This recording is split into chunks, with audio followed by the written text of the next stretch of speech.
So you imagine I was supposed to prepare a very nice introduction, very sophisticated about this climate subject. And then the heat wave hit Paris. So I think all my words are so pale in front of this terrible, terrible heat wave in Paris.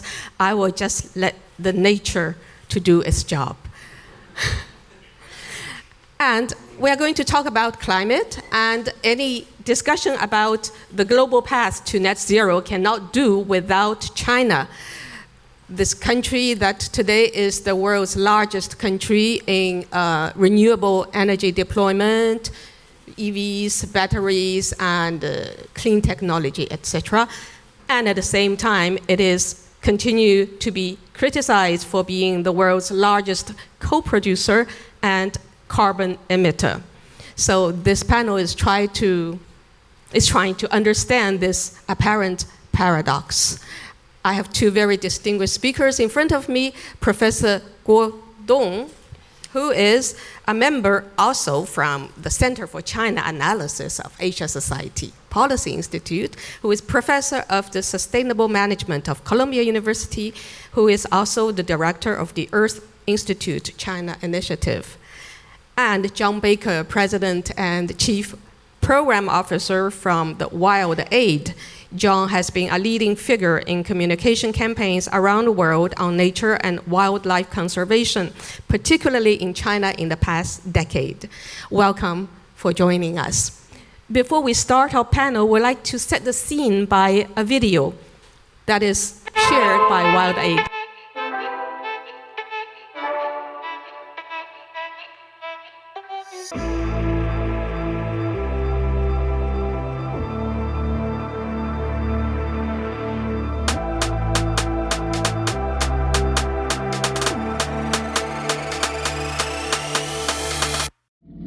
没有买卖，就没有杀害。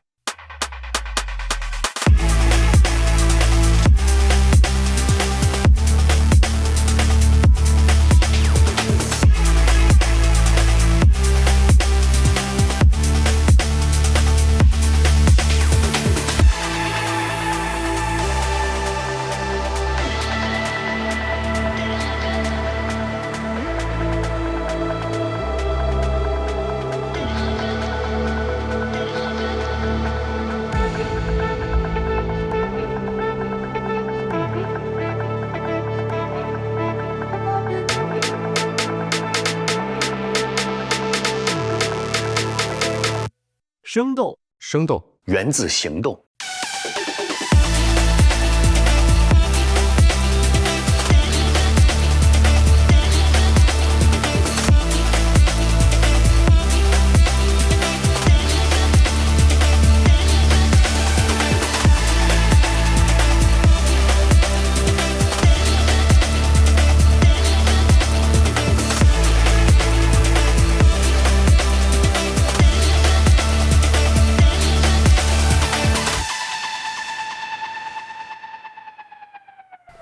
Congratulations. It's amazing to see so many celebrities in your video. So, looking back, your path in China in the past 20 years, could you please first tell us what sort of change that has struck you most?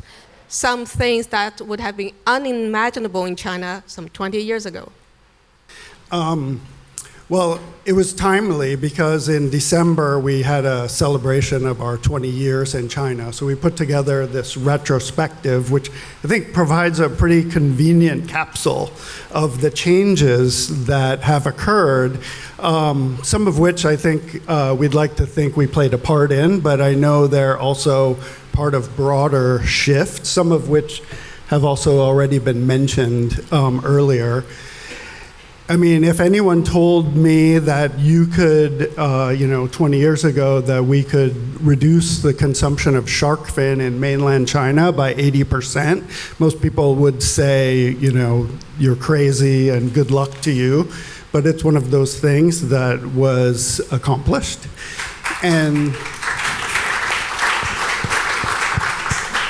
And when the headlines in the New York Times and many global press were talking about the elephant poaching crisis and the ivory trade, and of course China's role among that of other countries, again, you wouldn't have thought that such an abrupt change would be possible. And I think it wasn't only a policy of Xi Jinping, one of the first things he did early on, but I think it was part of what you saw in the video, where you saw social transformation. People started to learn for the first time about a lot of these nature and wildlife issues. People, according to our surveys, really didn't know that elephants were killed for the ivory. And eventually, when that information was provided through those means that we used, people just immediately changed. At heart, I think people want clean air. They want to see, coral reefs and sea turtles in the ocean. They want healthy environment around them. I think ecological civilization as a leadership vision is we're lucky as a planet that the leader of one of the bigger countries in the world takes it so seriously. So I think those are some of the changes we've seen, rather remarkable.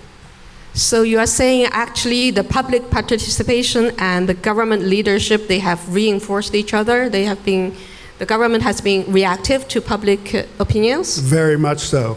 And I think the government is sensitive to public opinion on topics like ivory, for example. We made our messages very visible, as you can see from the video. And I think when policymakers, I use this phrase, policymakers are people too. And when they see it and they realize the public's already on this, like their policy decision is not going to get out in front and cause confusion or discontent. People already understand it and would welcome it, then I think that helps. Okay. Professor Guo, so we know public awareness is one thing, changing of mindset is one side of the story, but that alone can contribute, but that cannot make the climate action into reality without institutions, enterprises, industrial transformation. China today has become a leading country in clean energy, in deployment of renewable energy as well. What are some of the driving forces behind this transformation? Oh, thank you for the question. One of the key driving forces, I would agree with Zhang, is really the public. When we think of China's leadership on climate, in environmental protection in general, we often say, it's government-led, right? The environmental protection movement here in Europe, before maybe the Trump administration in the US, we tend to say, they're the public-led. But there's a common denominator. It's actually the people in the Chinese major cities, 10, 15 years ago, when they saw so much smog and soot in the air, there's so much air pollution. They use the same phrase, as you said, the policymakers are people. They say people in Zhongnanhai, in the leadership compound, they breathe the same air. So it was brutal. 10 years ago, around 2016, when I go to Beijing, get off the high-speed rail, it looks like it's snowing, right? When it's actually soot and air pollution. I have plenty of visitors when they go to New York, myself included. When we look at the blue sky, the white clouds, I take pictures. It's a luxury. Now people take pictures of the blue skies in Beijing. That's how big the improvement was. The PM 2.5 is down 60% in major cities in China over the past decade, while GDP growth has doubled over that same period. So there's been a really decoupling. If you look at the policies, I think starting in 2010, lots of the EV, the green sector products, they were included in the strategic emerging industries, the document. They were included in the Made in 2025 document, and then in successive 5-year plans. And then you have more recently the dual carbon goals, peaking carbon by 2030 and then rich carbon neutrality by 2060, which set very quantifiable targets and benchmarks that cascade through industry sectors and also the provinces. So now you have a fixed timeline to reach carbon peaking by 2030 and then carbon neutrality, zero carbon by 2060. So that all of that really ensure there's guaranteed buying of, for example, solar panels by local governments, and also there's a feed-in tariff. So initially, if you invest in solar, obviously before you reach scale, there's a lot of costs, right? So those investment may not pay off, but then you have the government guarantee to purchase all of those solar. So that really spurred this massive growth in solar energy and PV modules. On EV, there's consumer subsidies, there's tax exemptions, there's play license benefits. I see literally, I come from the middle part of China, a city called Zhengzhou. I see literally a month or a few months' time, all of the taxi fleet. Before the EVs, they were using liquefied natural gas. Have a tank in their trunk, which is cheaper than gasoline. But then, almost like overnight, they all transition towards EVs. Something that can only probably happen in China. With all of those policy support. So the result of that is, China now produces 80% of the world's solar PVs, 50% of the EVs. The cost of the EV and the cost of PVs, they're down by 80%. In some extreme cases, 1 kilowatt hour of electricity costs, I don't know, 1.5 cents, US cents. So it's really, really cheap.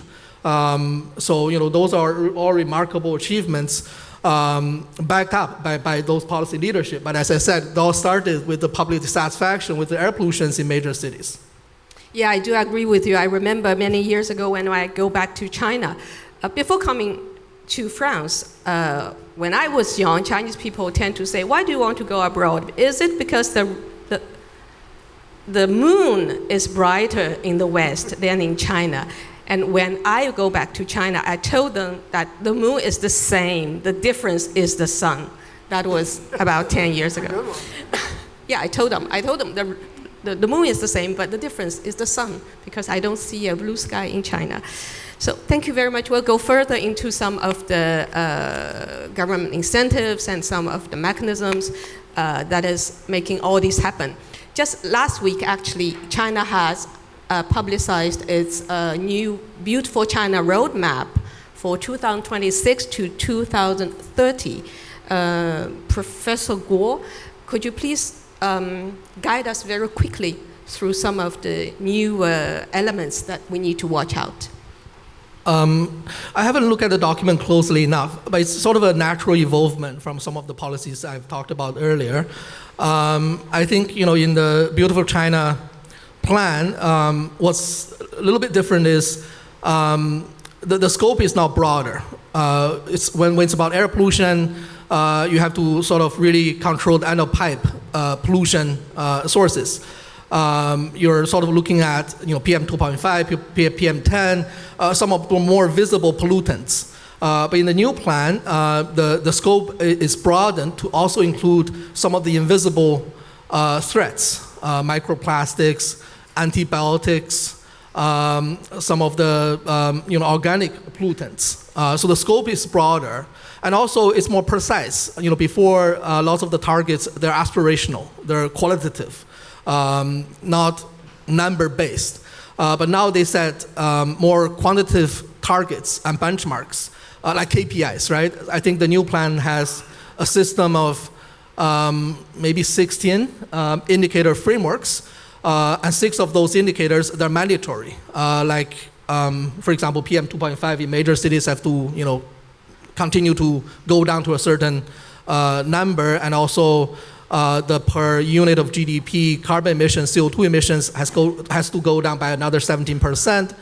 And there's numbers around solid waste utilization rate, the waste side utilization rate. So it's more specific, more precise.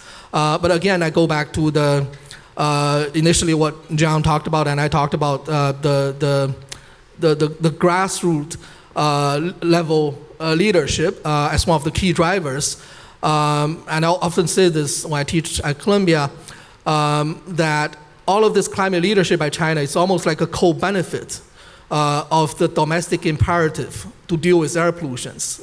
China would have signed the Paris Agreement if not for the public discontent around air pollution. So what happened afterwards, it became true all because of the public voices in 20 years ago around air pollution. So thank you. And thanks to John, we'll have a second video for you. In this video, you are supposed to see a little bit about this beautiful China roadmap, what it will look like.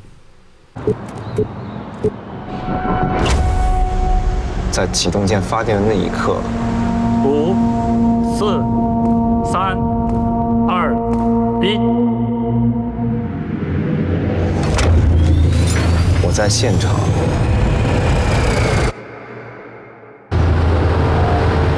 真的在那个周围很吓人。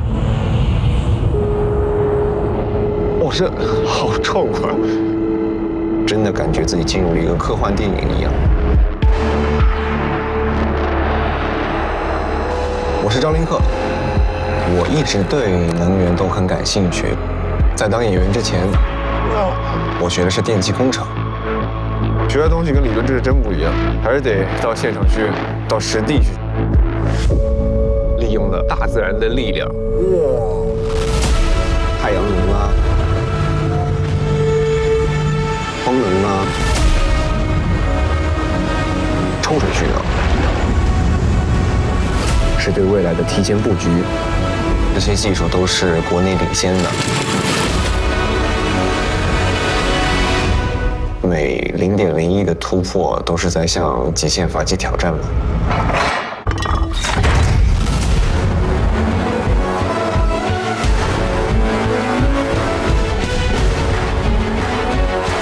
在震撼过后，其实我会想到说，人与自然在这个环境下面能否达到一个和谐共生的状态。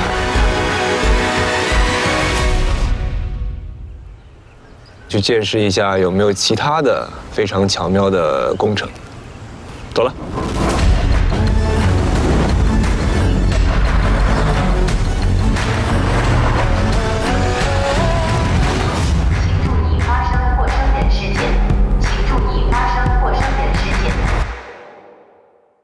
Wow, amazing. This guy is called Zhang Linghe, right? How many followers does he have? I think it's going up by the day, but somewhere around over 40 million, I think. 40 million. Wow. So what struck me about this video, actually, when you sent me 2 videos, I was supposed to select only one, but in the end, we have decided to keep both of them because I find the contrast is very interesting. The first one is about nature conservation, and the second one is about renewable energy.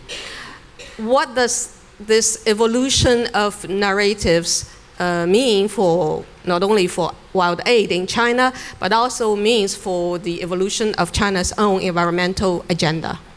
Yeah, thank you.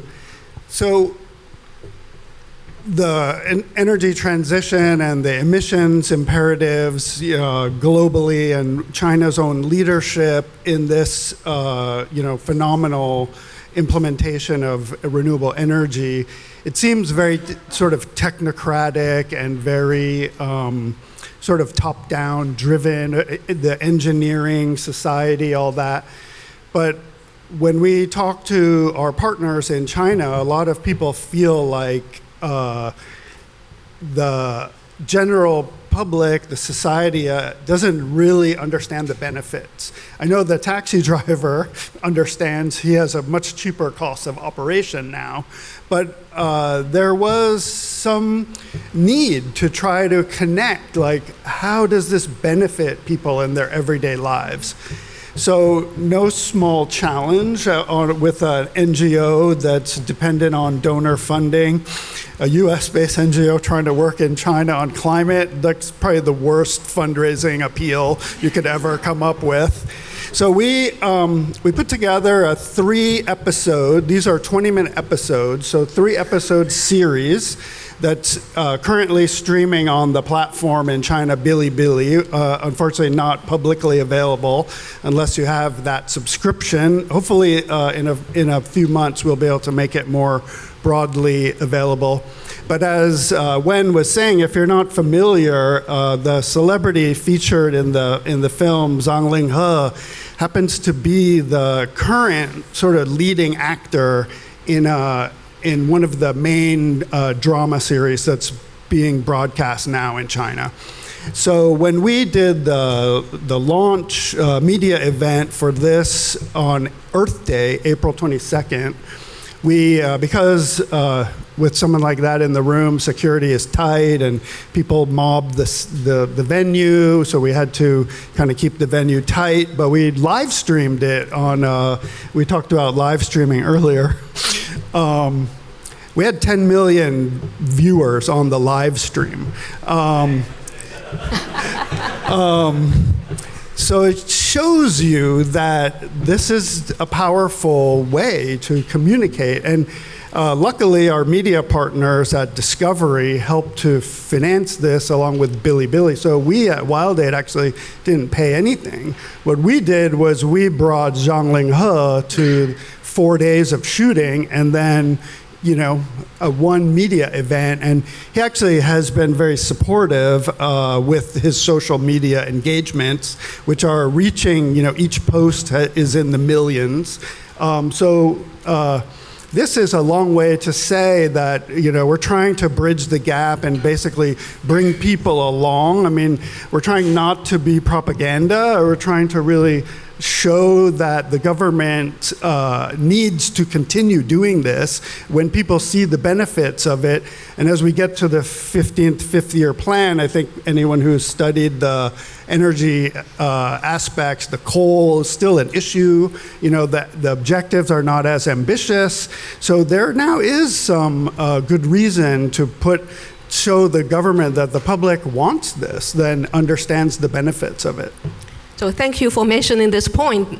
Our next point, the coal objective is not ambitious enough. That is the general critics about China's climate action plan.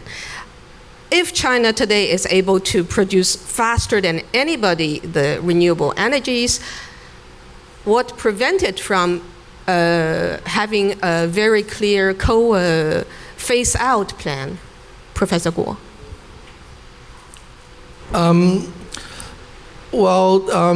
I think, capacity is not dispatchable power. So they do have renewable capacity by solar, wind, hydro. The problem with that is intermittency, right? So when there's no sun, when it's cloudy, you don't have the solar. When there's no wind, you don't have the wind. So solar sort of works 20% of the time, and wind like 30%. So the base load in China, they still rely on coal. China uses 50% of the global coal production. So that's obviously a problem. I think there's a few barriers before they can transition out of coal. One is around technology because the intermittency problem with renewables, you then need battery storage. Or storage, right? You need storage. But now the lithium battery can last you 3-4 hours after dark. And that's about it, right? I think we can deal with that, in our homes, sort of ration a little bit, and then, demand management, that's what they call it, so that we can last the night. But then if you're a factory, if you're a data center, right, you require 24/7 clean power. That's, the 4-hour lithium battery, which can power your phone, your car, is not sufficient, for industry level use or for the entire grid system. So there's a technology barrier. We haven't gone to a place where the battery storage can last a whole day. And also there's the economic problem as well. Most of the coal plants, when they were designed, they're designed to last for 30 years. Most of the coal-fired power plants in China, they're sort of between 12 to 15 years. If you're shutting them down tomorrow, then you end up with trillions of yuans of stranded assets on the balance sheet of state-owned enterprises. So that's a huge issue for the financial sector.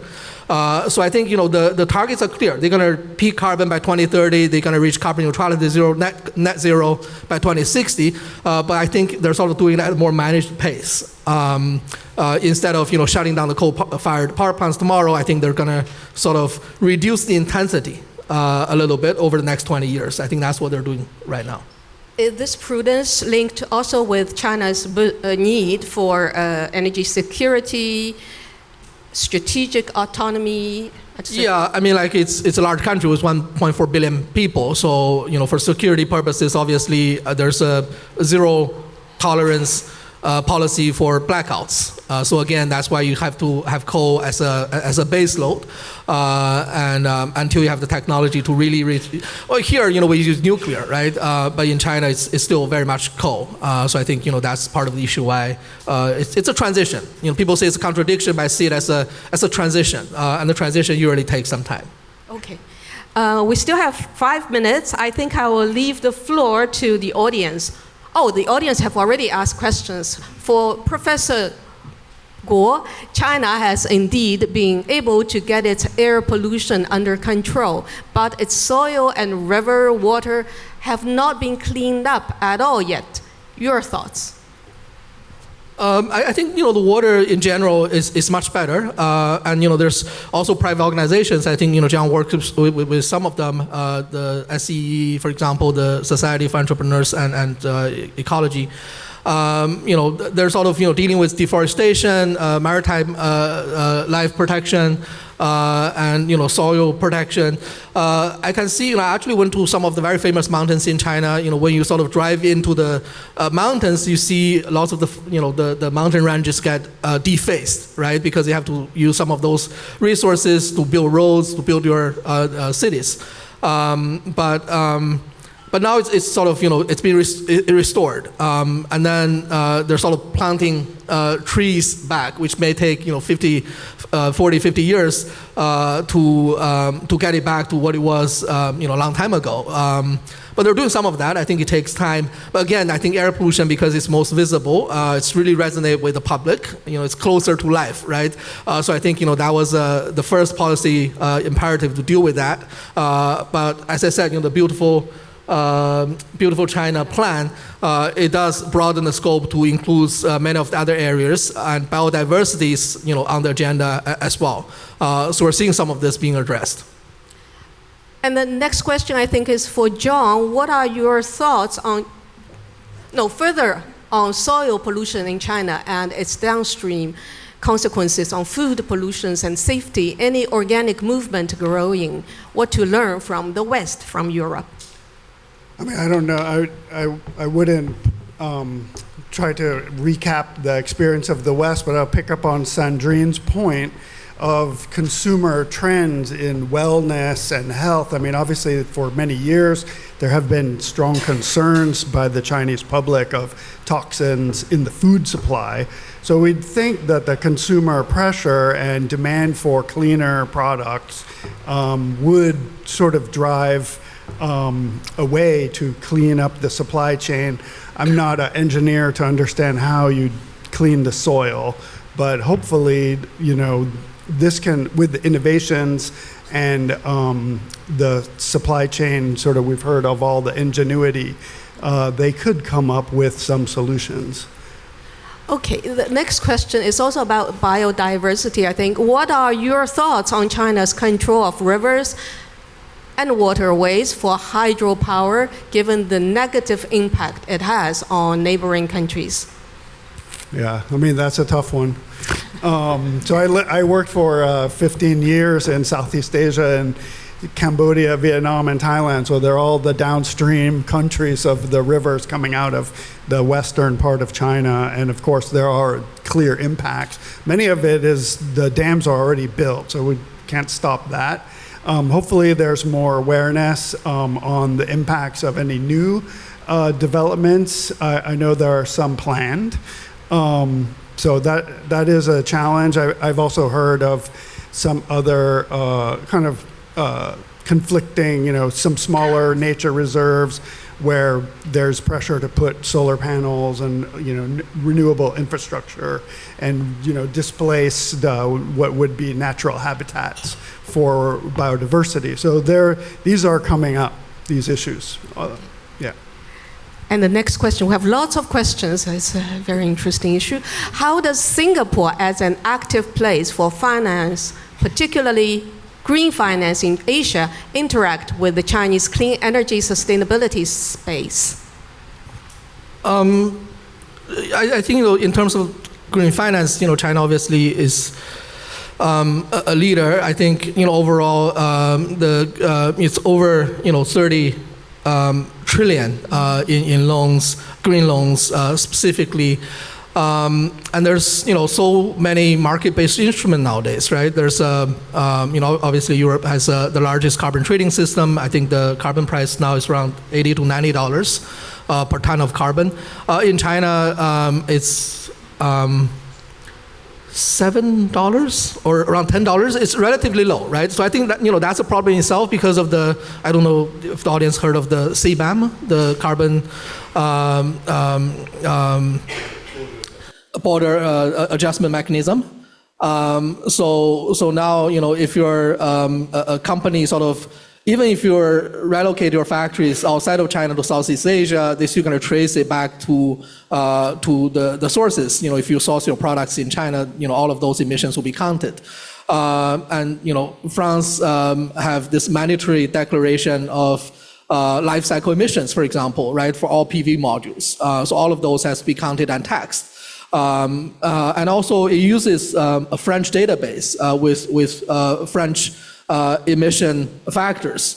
Jing was saying earlier, the EV, the clean tech, may not be a new front in the great power rivalry, but climate data, I think, is going to be one of the new front in this great power rivalry, because the European policies are quite extraterrestrial. It's about making the rules around climate data, around climate disclosure. China has its own requirements. US is backpedaling a little bit, so I think in the US it's probably going to be the California standard. That's going to be the de facto US standards. So you're finding more and more fronts in this great power rivalry. So that's yet to be played out. We are running out of time. Last question? No, sorry. We haven't answered the question given by our boss about Europe and China's cooperation in the climate action. Maybe we'll leave it to lunch. Okay. Can I just say one thing? Just one thing. I know people are using their fans and stuff like that. The last 13, I said this 2 years ago, the last 13 years are the hottest 13 years on record. I said this 2 years ago, I said, the last 11 years were the hottest on record. Now the last 13 years are hottest record. So, go figure where we're going. Thank you very much.